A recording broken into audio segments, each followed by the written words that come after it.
Hi guys, this is Terry with Futures.io. It is my honor to welcome FIO user Bob West for today's webinar, An Afternoon with Bob West. Now, I have talked with Bob and read countless posts and threads from him, and I really enjoy his perspective, and I consider him a friend, and I look forward to today's webinar.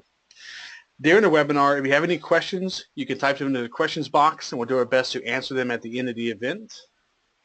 Also, if you're watching this on YouTube, please do us a big favor and give us a thumbs up if you enjoyed the webinar. And as always, please feel free to share, comment, and subscribe to our channel. It really helps us a lot. Now, please don't forget that you can also follow us on Facebook and Twitter at Futures.io. And without further delay, I'll hand it over to Bob.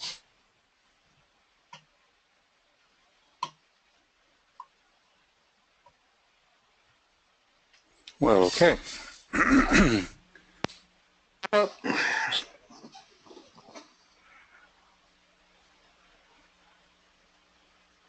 Screen of main monitor. There we go. Looks good. Looks good? Okay.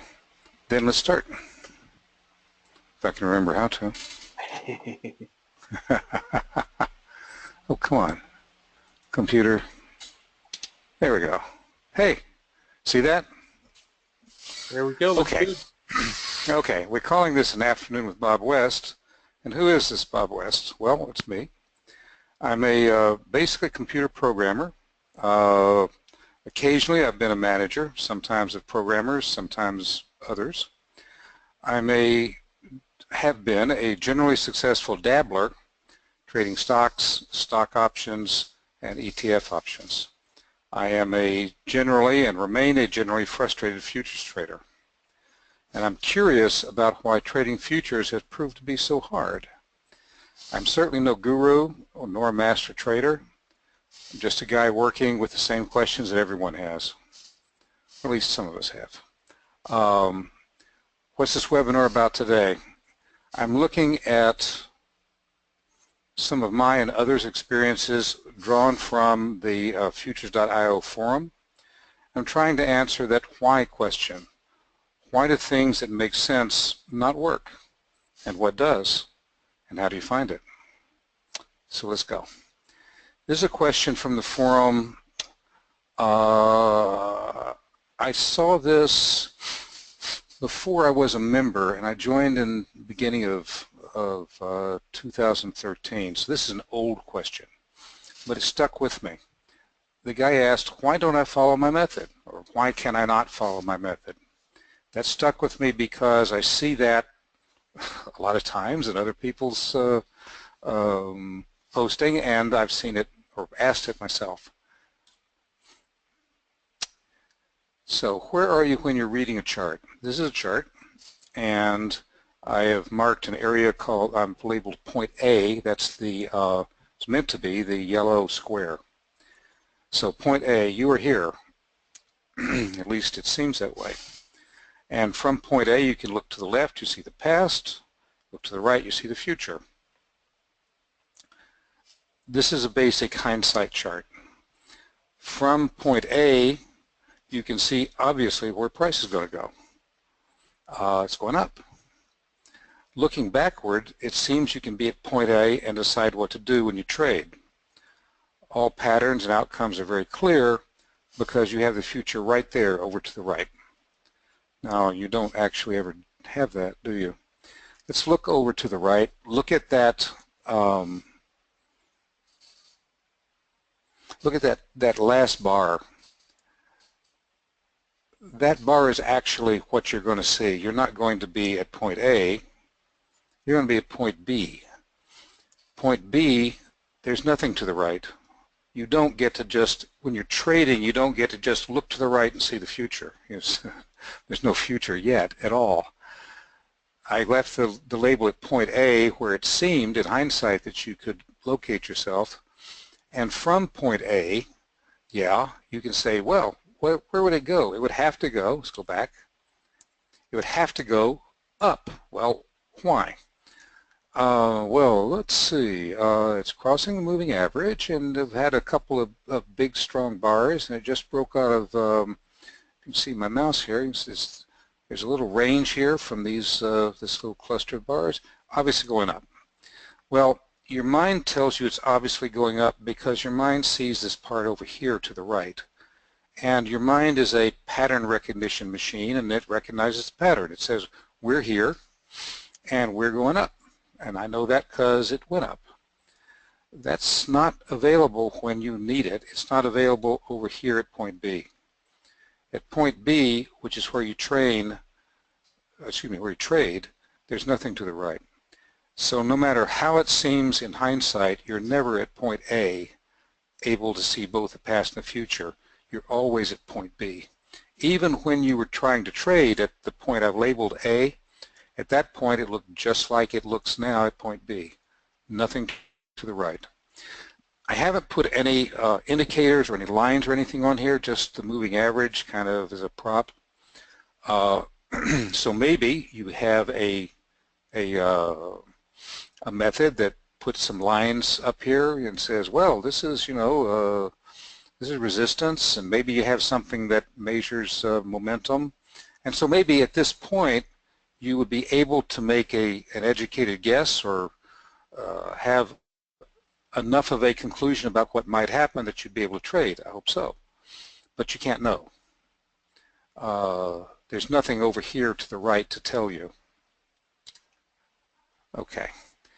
Out of Wikipedia I got this definition. Hindsight bias is the inclination after an event has occurred to see the event as having been predictable despite there having been little or no objective basis for predicting it.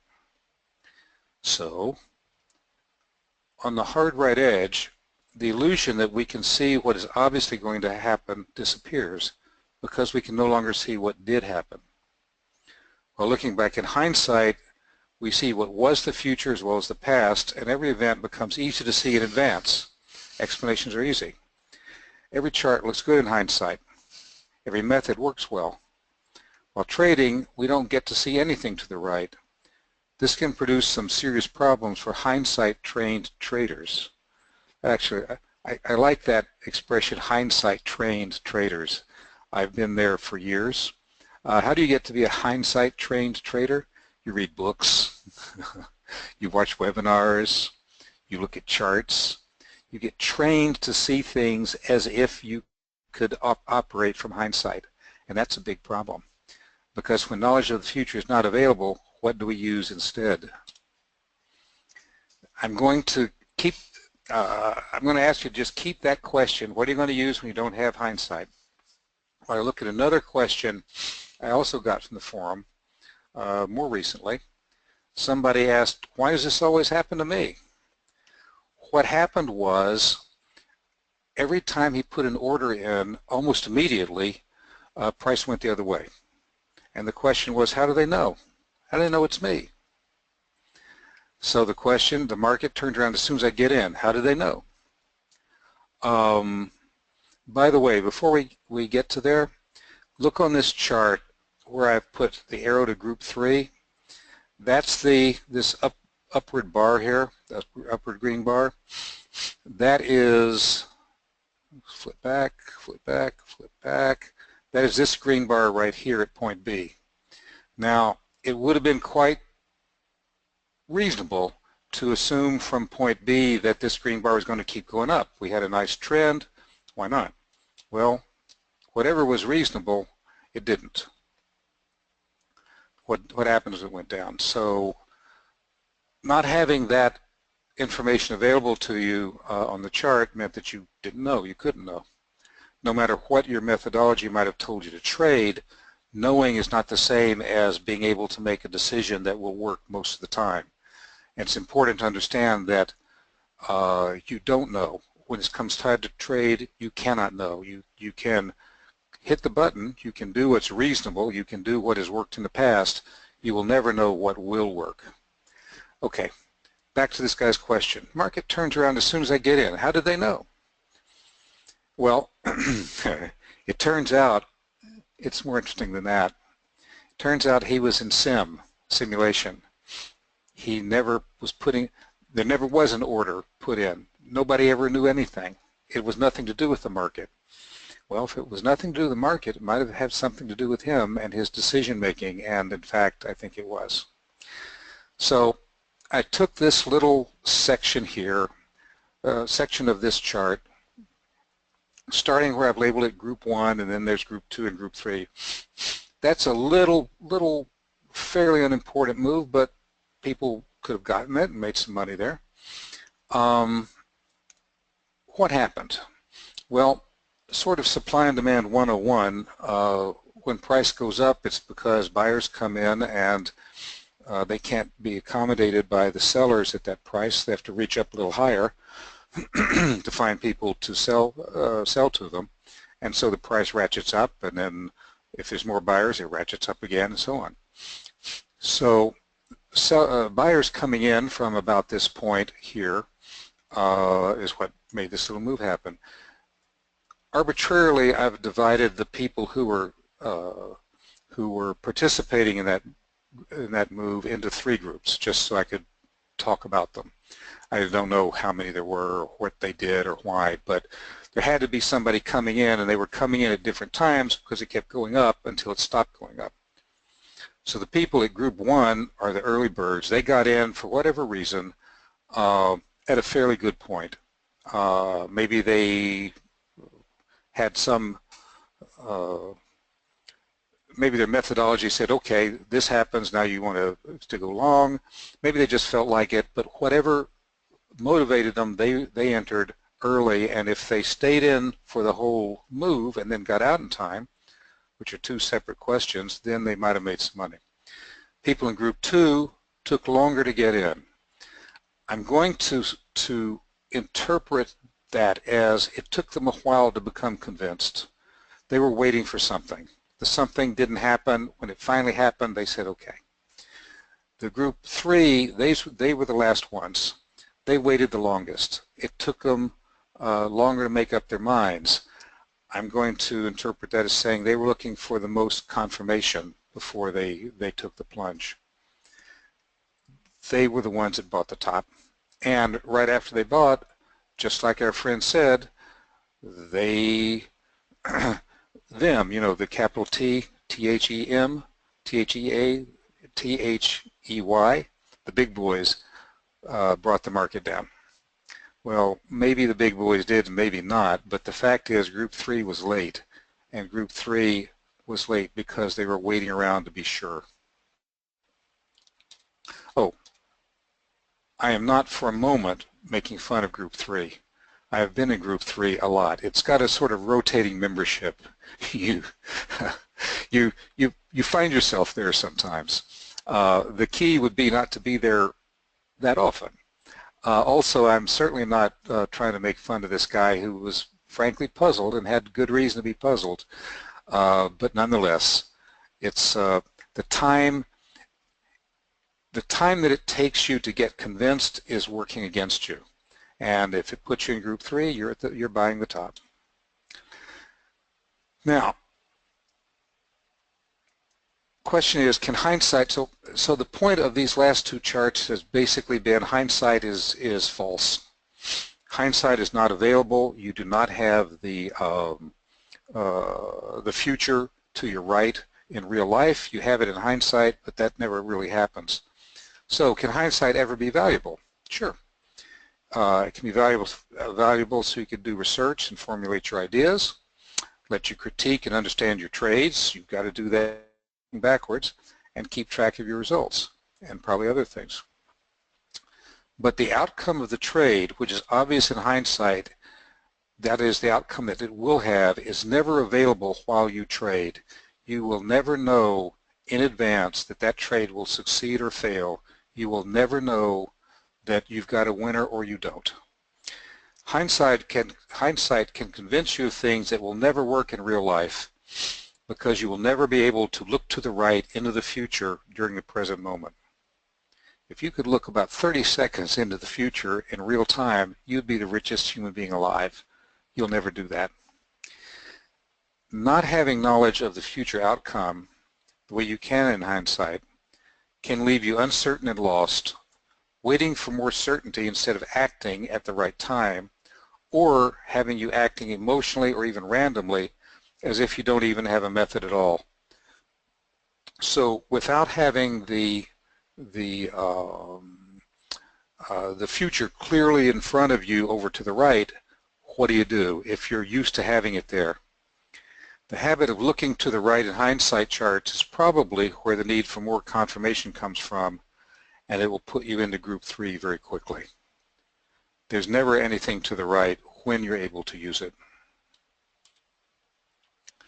And the attempt to avoid the uncertainty of the right edge also leads to the search for new charts and new stuff to add to your charts, new methods, new books, new gurus, new webinars, plus frustration and losses. So the question now becomes, what do you do? We're going to do something, this is an imaginary game. I'm making it up, but you can imagine it being played, and we can maybe have some fun with it. So you and a friend play a coin toss game. It's a fair coin, and you flip it 100 times. Every time it's heads, he pays you $1. Every time it's tails, you pay him $1. This is a boring game. I said not very interesting, not at all. After 100 flips, you still have about the same amount of money you started with. So does your friend.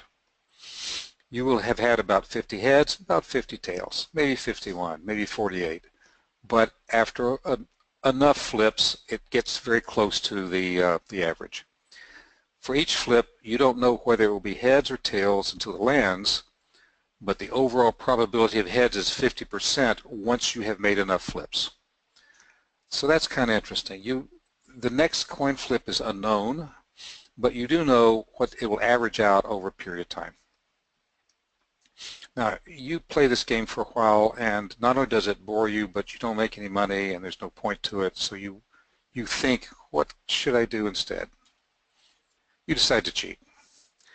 You change the balance on the coin by weighting it on one side. Now, I don't know if you can really do this. I assume you could, but this is my story, and I'm saying you can.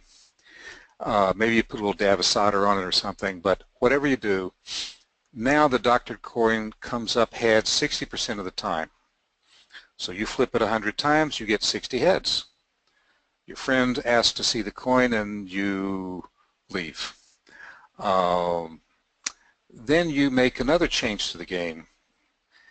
Now, instead of just being paid a set amount, you place a bet ahead of time on whether it's heads or tails. Naturally, knowing the trick, you're going to always bet on heads. You also find another person to play with because your friend doesn't like you anymore. If you can keep finding new people to play with, you can eventually make all the money in the world. If you find enough suckers who will continue to put money down as they keep losing, you're golden. But while the overall probability is 60% in your favor, the outcome of any one coin flip is unknown in advance and is unknowable. You can only know the probable outcome of a fairly large number of flips.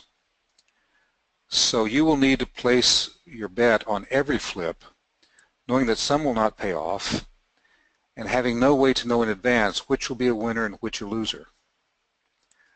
Unless you place your bet every time and before the flip, because there's no way to bet afterwards, there's no hindsight here, then you will not have the profit that your special coin could give you. You may even be a net loser despite the coin being biased in your favor. Huh. Okay.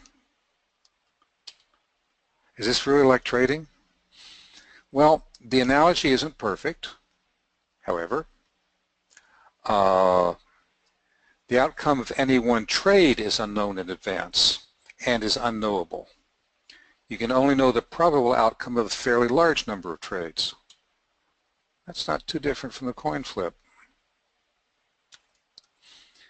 So you will need to pull the trigger on every trade, having no way to know in advance which will be a winner and which a loser. Unless you execute properly every time and correctly, you will not have the profit that your method could give you. You may even be a net loser, even if the method is a good one. So it's not that bad an analogy. Now, if someone wants to say, look, Bob, but this is not really realistic. Trading is not like flipping coins, even if you have a weighted coin, that of course it's not. But anything that has a determinable probability that's not 100% is like this. There are things that have 100%. You're probably sitting at your desk. There may be a pencil on your desk. If you pick it up and then you open your hand, it will fall down. There's 100% probability of that because of gravity. It will not fall to the ceiling. There's zero chance of that. And yeah, I know you could do this or that, but you get the point. There is a certainty of some things. A lot of things are not like that. Trading methods may not be like that. Suppose that your trading method gives you profitable trades 60% of the time. Well, you're not going to benefit at all from that if you don't put your bet down, that is, pull the trigger at the right time. That's the point of the analogy. So now what? In order to succeed or to improve, you will need to know the following. Is my method a good one, and am I executing correctly? This method is neutral on the subject of method. There are many that work and probably many that don't. I'm going to assume that we're always talking about one that in an ideal case would work fine. So if it doesn't work fine, we're back to the question that we started. Why, actually is not quite the question we started, but I'll go back to that question anyway. The question was, why do I not follow my method? If your method works, and if your question is, why do I not make a profit? Well, there's your answer. You're not following it. In other words, execution is the thing. Execution may be the most important factor, and unless execution is correct, you can't even know if the method works or not. How could you? If you're not executing correctly, you're not even trading that method. You're trading something else entirely. Whatever it is that you actually do, as opposed to what you're supposed to do. Now, let's see if... Yep.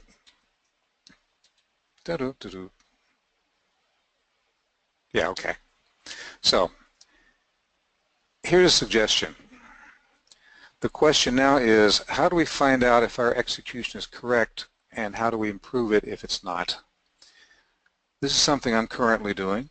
It is being moderately successful. I didn't say in the beginning, I can semi-legitimately claim to be a slightly better than break-even trader at least some of the time. And some of the time maybe a little bit less than break-even, all right? So I have a fair amount of data to look at to see what's up, and that's what I'm trying to do. So I'm reviewing the last several months' trades, the good and the bad. I'm comparing what I actually did to what my method says I should have done. And I'm doing that with an awareness of the issues of hindsight bias. So although it may not be that easy, you can only note what you would have actually seen at the time, recognizing that that's all you'll ever really have. The list of what I actually do versus what I am, there we go, versus what I'm supposed to do is enlightening, although it is embarrassing. Here's some of my items on my list. These are the bad ones. Holding a good trade for too short a time. Entering at tops and bottoms. That basically puts me in the rotating group 3 membership, at least some of the time. Entering late once I've gotten convinced, which is group 3 in its essence. Holding a loser too long after late entry and then taking a big loss. Probably if a lot of people would have some of these items on their list if they did it. They'd have other ones too. From my first, this is a quote, from my very first post in my journal on Futures.io, July 7th, 2014, I was mentioning some issues I had, and this was something I said. Killing those winning trades too early is a big obstacle to trading progress for me. That's that first one. holding good trades too short a time. There may also be issues with trade location, entering at tops and bottoms. I have noticed I also tend to get in a move late. That's the third one. And then see what could have been a good profit get cut short or become a loss. That's the fourth one. Hold a loser too long and take a big loss. Okay. Obviously, some things haven't changed that much at all.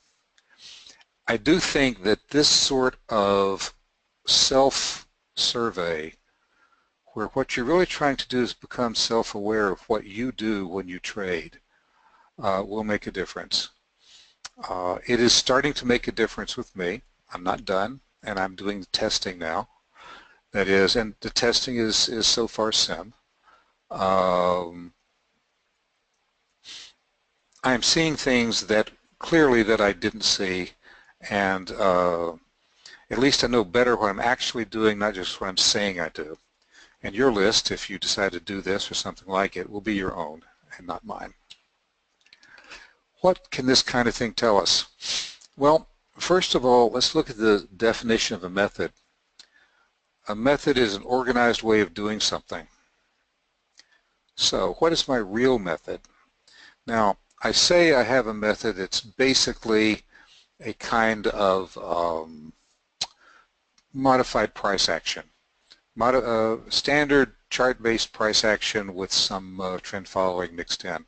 And if I sat down, I could start explaining it and all that. But what do I really do? That's my real method. If someone had been sitting with me and taking notes, what would they have said was my method?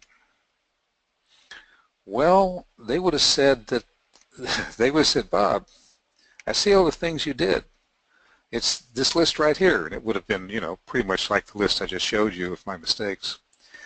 I see you're consistent and you're obviously organized, and you do this with, you know, you're putting some thought into these trades because you do so many of them the same way, but they don't seem to work. What's up? This list shows what I was really doing. It's my real method, or it's a part of it. Now the full list is not all bad. It's not all idiotic mistakes. It includes what I did right, so it's not just the bad stuff. Otherwise, I would be not able to claim to be approximately a break-even trader, which I sometimes am. The idea is once I can consciously stop myself from clicking that mouse based on my list, that is, based on those things being how I trade, these things, holding good trades too short, entering at tops because I want to want confirmation, entering late once I've been convinced, another way to say it, holding a loser too long, in other words, entering late and then holding on to that loser because I don't want to take a loss, then having a loss. Once I can consciously stop myself from doing those things, then I can start executing the method I'm actually trying to use, which is the modified price action with trend following. So this is going to take action steps, not, how to put this, we are talking about, let's go back here, we are talking about self-awareness, and we're talking about trading psychology. So yeah, you're talking about stuff that's in your head. The reason that you do stuff like this, you hold a good trade too short, well, you're scared. You know, at least that's true for me. You know, I don't want to give up that profit. So, I got like 4 ticks of profit. Close it. Well, of course, when I have 4 ticks of loss, I say, I'll ride this out. When I have 8 ticks of loss, I say, gee, I'm getting scared. When I close it at 4 points of loss, the fact that I was have a few good trades of a few ticks doesn't help me much. So that's internal stuff in your head, but where it manifests is with the mouse. We're talking about action. The way to deal with something that is a matter of action, no matter what your motivation is, I'm saying don't say to yourself, don't get scared, don't be afraid. I'll probably be afraid. But what does it mean, don't get scared? What would you do? What I'm saying is you say to yourself, okay, time to click the mouse, and you do it. If I'm scared, I click the mouse anyway. I click the mouse when I'm supposed to. If I don't click the mouse when I'm supposed to, then even though I'm like the guy with the the the weighted coin that always, not always, but that 60% of the time gives him a win, I'm not going to have any wins because I'm not executing. So you say to yourself, now's the time to click the mouse, and you do it. How will I get the courage to do this? Once you're really tired of losing.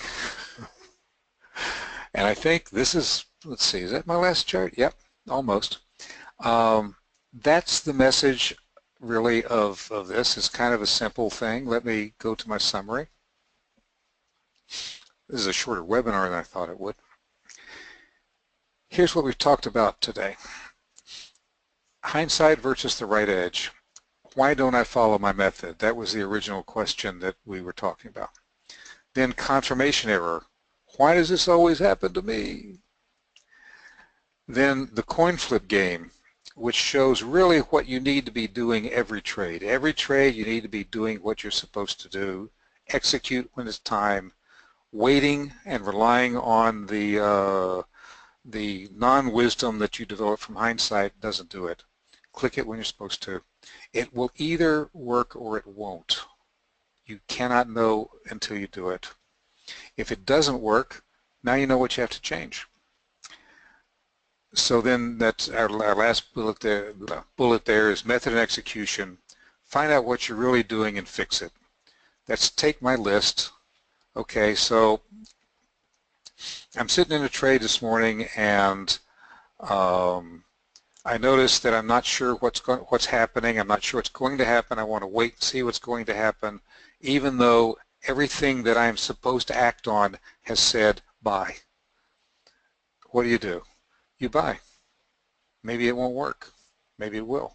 You won't know until you've hit that button. And if you wait to see if it worked, it's too late to hit the button. The trade is passed. So, some final thoughts. I don't think anyone knows the right answer, but there are many things that are right enough. There's always something we can do to improve. I do hope that some of this has been helpful or will be helpful, and I hope that you can apply it to your trading. It won't guarantee anything, but it can be a start. So I think I'm done. Much sooner than I thought, but this is what I have.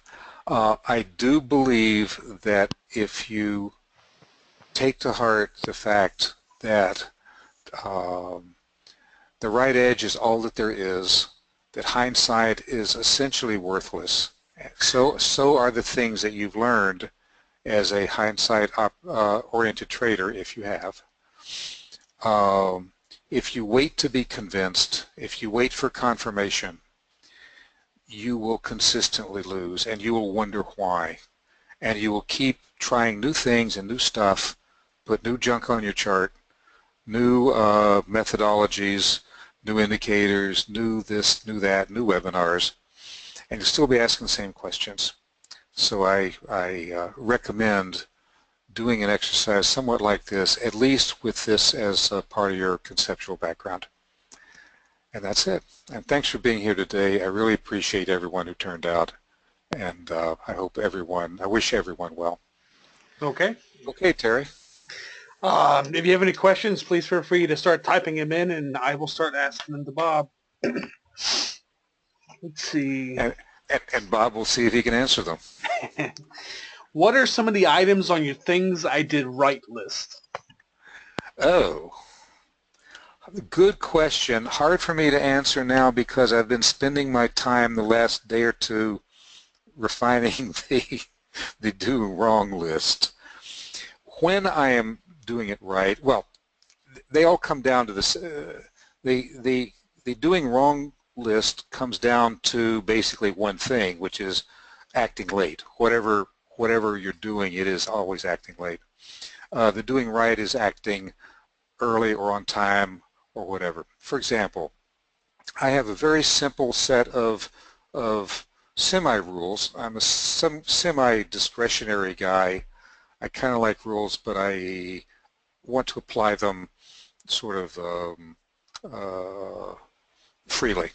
So I have a few rules, and among them would be something like, okay, if let's say the question is, do you go long here or not? Well, the answer is yes. If you're coming up off a potential support level, if you have any sort of little consolidation and you're breaking upward, and if momentum is measured by, I use a number of, I try different momentum oscillators that basically all do the same. If momentum as measured by one of the current oscillators is positive or is turned up, buy. So you got location, you've got price action, and you have momentum changing in your direction, buy. Not wait, but buy.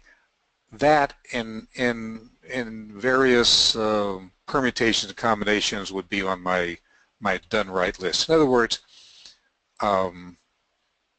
if you have rules, you follow them. So if you're supposed to, let's say you're supposed to buy every breakout. That's probably going to cost you money, but let's suppose that's a rule. Then if you buy every breakout, you did good according to your method. Now the question is, all right, I had these 10 situations where price was in some kind of a range and where it broke out, and I bought every 10 times. And X number of times it worked and Y number of times it didn't. Now I've got something I can work with if I want to refine my method or refine my execution. But if I go back and say, okay, I had 10 times where it was in a range and it broke out, and I sat here wondering what would happen next. Well, actually, after breakout, sometimes waiting to see what will happen next is a good idea. Very often after breakout, a pull back, and then move ahead. So there are times when, yes, part of your rule may be wait for X. Once event number 1 happens, X, look for event number 2 to happen, and that's a confirmation, but it's within the rule set, and there's a reason for it. It's not you're just scared, you don't know what to do, so you're going to wait. So things that come down to, I didn't follow my rules because I wanted to see what was going to happen and I had to wait. Anything that fits that is on the bad list. Anything that is, I followed my rules or my principles or my methodology, whether it worked or not, that's on the good list. And then if it didn't work, you can say, well, okay, I am following the method. It works in this case, it doesn't work in that case. Now I've got something I can refine. Next question, I think. Okay. Let's see. What are your feelings on having found some success in trading stock options and ETFs, but also having struggles trading futures? What do you think is a difference? What do you think the difference between the two is? Probably one of them, definitely one of them, is the speed. Trading stocks outright, that is not a derivative of stocks. I know that people do day trade stocks, but I never did. I didn't even quite swing trade stocks. I would trade stocks for, a multi-month, possibly multi-year perspective. I wouldn't really call that trading. Trading options, I would trade, but let's say for stocks had a time frame of a few months to maybe a year. Trading options could be a few days, but very often would be a number of weeks. Seldom any longer than maybe a month and a half or so, but very often a number of weeks. Both stocks and ETFs. Futures, I know you can trade futures for longer term swings. Frankly, I just got interested in futures as a vehicle for day trading. So I got interested in futures to trade them short term. And whether that's the best way or not, it's what I like or what I want to work, And so if you're wondering why if you were successful trading this thing are you trading that thing, well, that thing is the fun thing. And so I want to, I just want to be able to trade in the shorter term. The reason that I can't, though, I think the major reason has been the quickness, because you've got to be very much on your feet. You can't, see, here's the thing. You're sitting there, you're looking at a chart, things are changing very fast. You don't have, you are at the hard right edge. You don't know what to do. And if you don't do something soon, you're either going to lose some money or miss an opportunity, because you're dealing with a quickly moving, highly leveraged instrument. And while that has a lot of opportunities, that's also a lot of difficulties. I would not be at all surprised to find that a lot of people who try futures have that exact problem. That at least is as good an answer as I have, Terry. I agree. I feel like I'm in the same boat, so I understand. Let's see. How often do you practice on the right edge?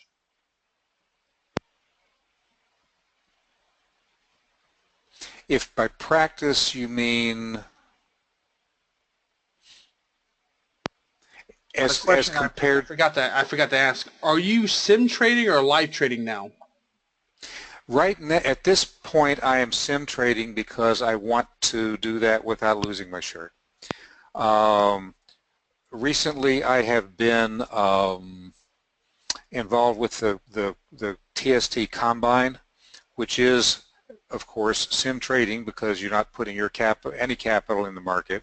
I find that it is somewhat like regular live trading in terms of psychological stresses, because you really have something at risk.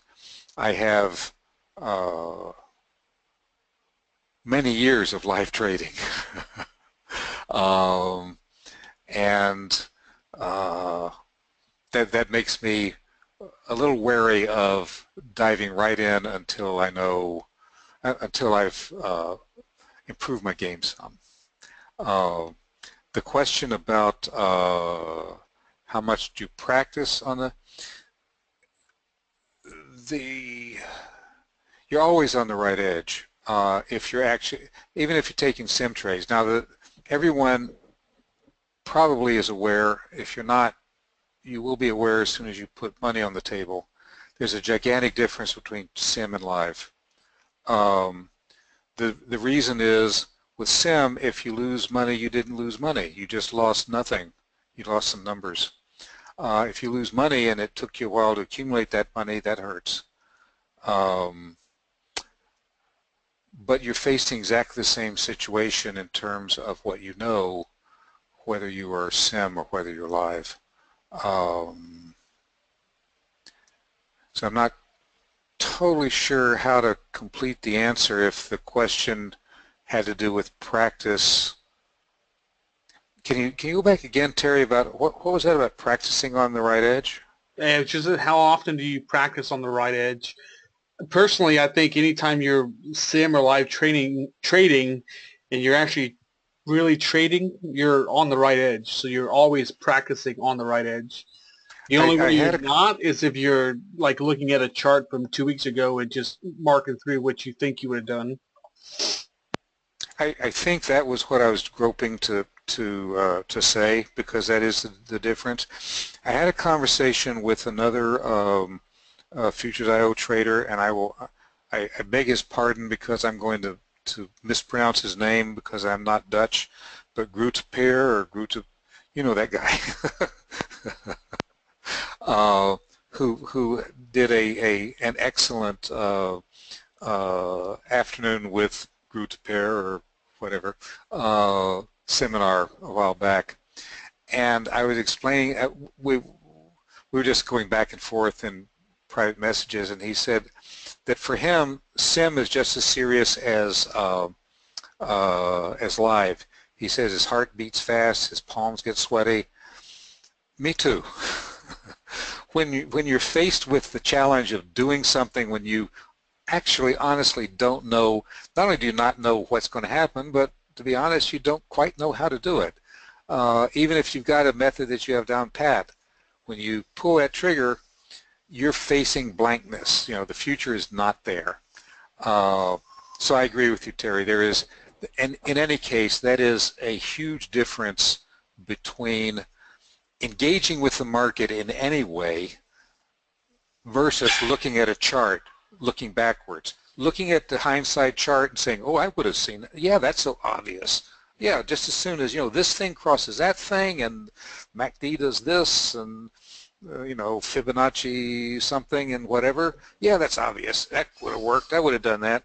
No, you have no clue what you would have done at the time, because right now when you're looking at that static chart, you're not doing anything. And that was a good part of what I wanted to convey here. Anyway, that's as good an answer as I have. Next one. Great answer, thank you. Let's see. I've spent a lot of time in hindsight land. I keep looking and looking at methods. Nothing ever looks good enough for me. So how do I get enough confidence in something or anything so that I can move forward? Pick something. Pick it blindly if you must. Never look at a chart backwards. Go on sim, because that way you're not going to lose some money. Trade the way that method tells you to trade, but click the mouse when you're supposed to. So I mentioned somebody asked me, well, what's on your good list? And I had to sort of mumble for a while. I mentioned, well, it's things such as, you know, I have a semi-rule that says, okay, I should buy if price has come down to a support, what I think would be a support level, a possible support level. If it has wiggled around, waffled around for a little while, made a some kind of little small consolidation or range, starts to move up, moves out of the range, and I have momentum on my side, that's a buy.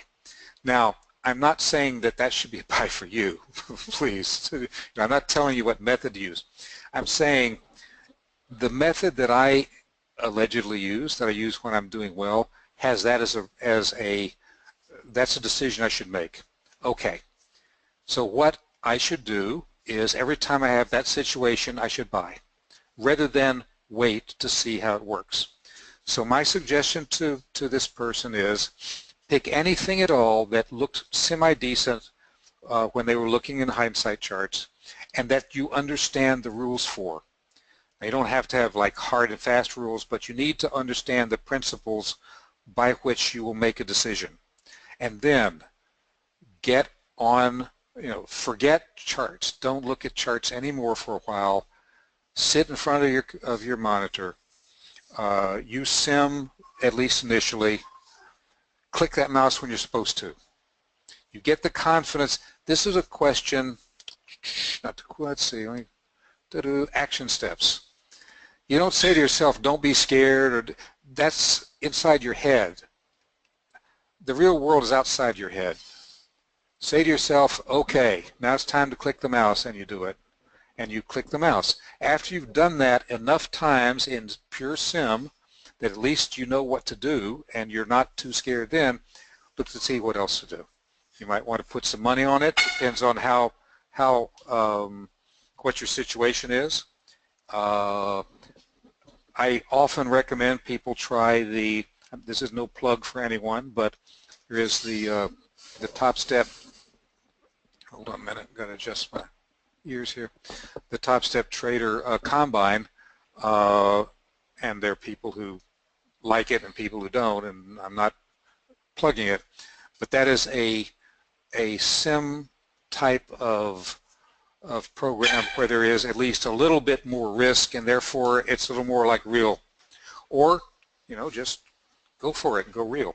But the first thing to do is forget the hindsight. Stop. In other words, the question, as I understand it, was, I'm looking at all these charts in hindsight, trying to decide what to do. Well, gee, every time I look at hindsight charts, I don't have enough confidence. What should I do? The answer is get out of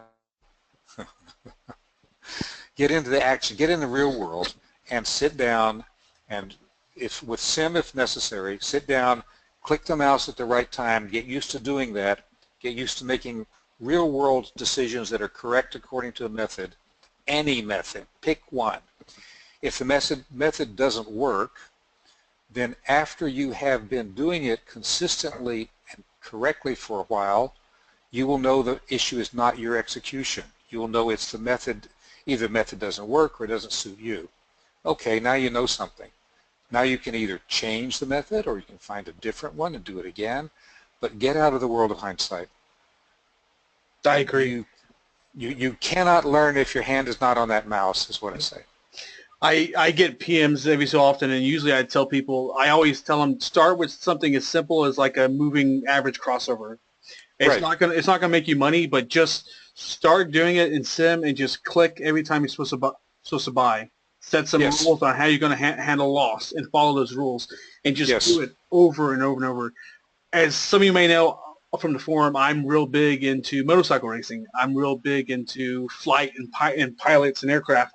And the reason why is I see these two things interlocking with trading so well because these people have trained methodically for years.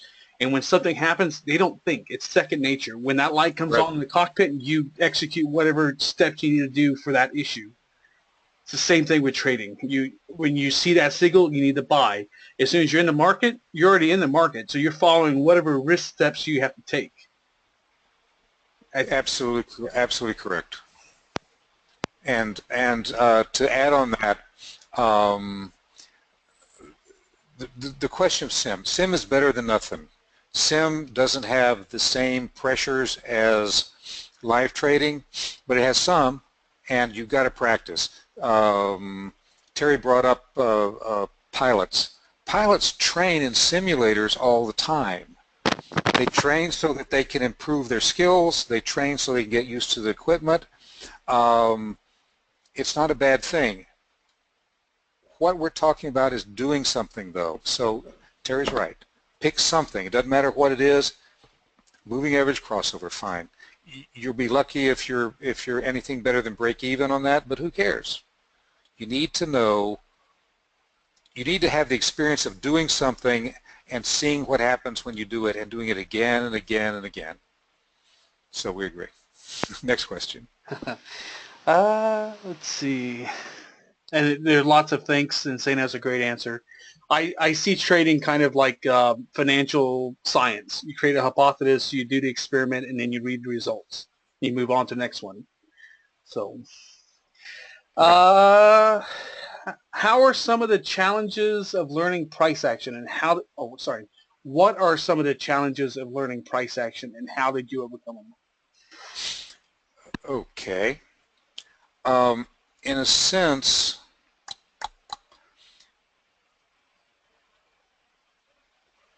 I'm trying to get my head around how I want to say this. Obviously, we're trading price, right? Price moves, right? So in a sense, everything's price action because you're looking at price doing something. What is called price action type trading is generally something, let's see, I don't know if I don't want to put a chart up. Yeah, we'll put a chart up. I'll just go, I've got one here already. A second. Click, click, click, click, click, click. Come on, come on, come on, come on. Back here, back here, back here, back here, back here. Looking for a chart. Here's a chart. That is not unlike a typical price action chart. There's nothing on it except that one moving average. And the point of price action is you are looking at what price is doing. You are attempting to discern things like trends, support and resistance. I hope you can see my mouse here on this this thing. So I've got a high here and another high here. That's a little lower high, okay. But there's a range, there's an area here that in the past price tended to want to turn around on. Okay, price came down, came up. It came down not quite to that area, but you know, you could say kind of. So you could be drawing using things like that. You're now going to be drawing horizontal lines for support and resistance. You might be doing something like a trend line up here or a channel up here where it's hitting these lows. And the point of doing that is to see what price has done in the past. And yes, that is certainly hindsight, because you need to see what has happened. But there's a likelihood that the people who were unsuccessful when they here and when they bought here, remember that. And when price finally comes back up to here, where they're almost breaking even, they may want to sell. And if they do, they're part of the sellers, which help bring it down. In an incomplete way, that's sort of what price action is about. You're looking at price, thinking that price has its own features that persist. For example, trends persist at least until they change. Ranges persist until they change. So what you do when you say, well, I've got something that has been a trend up to now, click, click, click, well, there we go, here, right there, you see at point B where this, you've got this strong bar here, that's obviously been a trend. How do I know? Well, because I have eyes, I can look at it. That trend has persisted for a fair amount of time. But now at point B, and there's nothing to the right, and I'm at the right edge, the right edge, do I know if it'll persist any further? I do not. I need at this point to have some well-developed set of criteria that tells me whether I trade this or don't, whether I jump into this trade, whether I go long with this bar, or whether I don't go long with this bar. Now, I'm not going to try to go deeply into what the correct price action answer would be, because price action is not, it is very much judgmental, judgment-based. It's a discretionary type of method. But you know, right here you say, well, the previous high was exceeded, and here you have these little bars right here that it's hesitated there for a while and moved up. If your criteria says, if your particular implementation of price action says buy here, then without knowing what will happen, click the mouse and buy, period. Now, click, click, click. If you click the mouse and bought for that reason, not because you were in group 3, you know, the late deciders, the people who were waiting for confirmation, but if you bought because you had a good system or method-based reason and you bought there, you were wrong. You lost money. But your decision wasn't wrong. And that's the thing I wanted to make clear about the right edge as opposed to the backward-looking hindsight, no edge. This trade, if you bought here, would have not made money. But if, in fact, it agreed with your trading criteria, if it was one of the rules you were supposed to follow, and you did, then you did the trade correctly. It's just one of the trades that lost. You know, it's like the guy with the coin that's right 60% of the time. That means it's wrong 40%. What does he do? He bets every time because 60% will win in the long run, will make him money, but he has to do it every time. So I think I might have gotten a little bit off track there, Terry. If no, I think you did good. I understand what you're saying. Anyway, yeah, that's what you get. What I was trying to say, I hope. Yeah. This next question will be the last. Okay. Keep it nice and easy. What are your plans for 2017?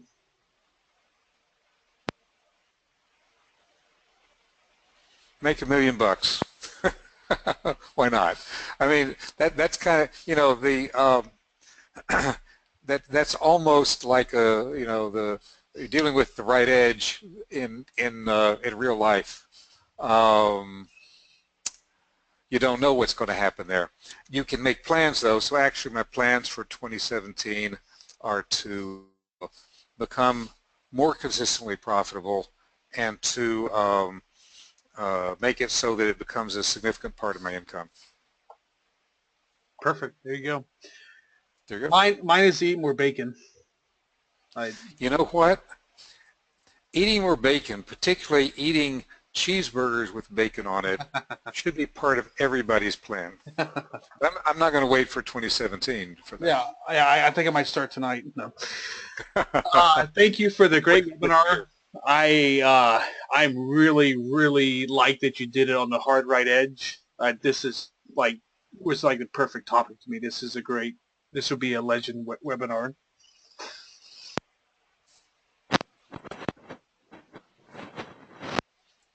Well, okay. Glad you liked it. All right. Let's see. Can you copy and paste your link to your journal in the chat? There's somebody asking for it. I'm certain I can. Now I have to shift gears because I am in this presentation mode thing. First I got to think, how am I going to turn this Escape? off? Hey, yeah, that works. Hey, yeah, escape works all the time. Okay. Let's see here. What's the simplest way to do that? Are they looking for a link, or I guess they're a member of Futures IO, right?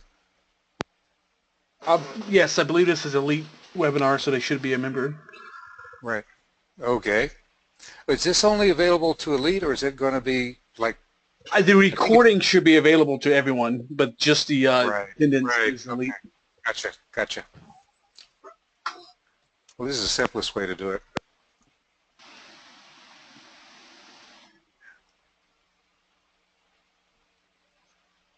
Put this aside. All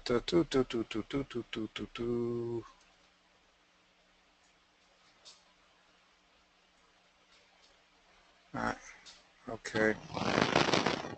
This could have been done smarter.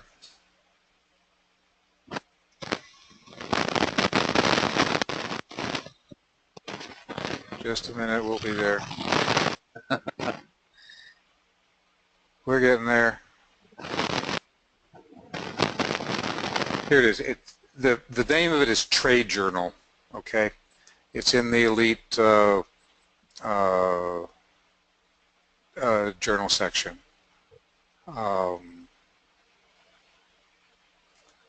Let's see.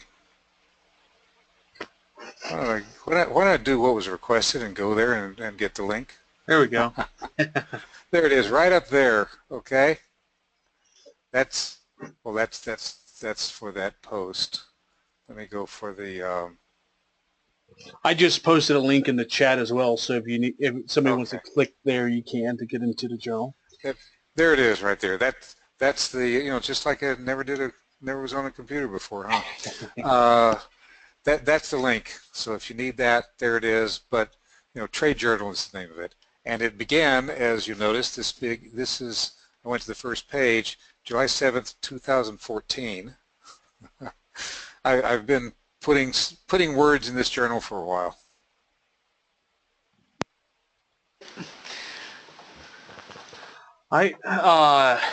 Again, thank you for the time and thank you for the great presentation, and have a good rest of your afternoon.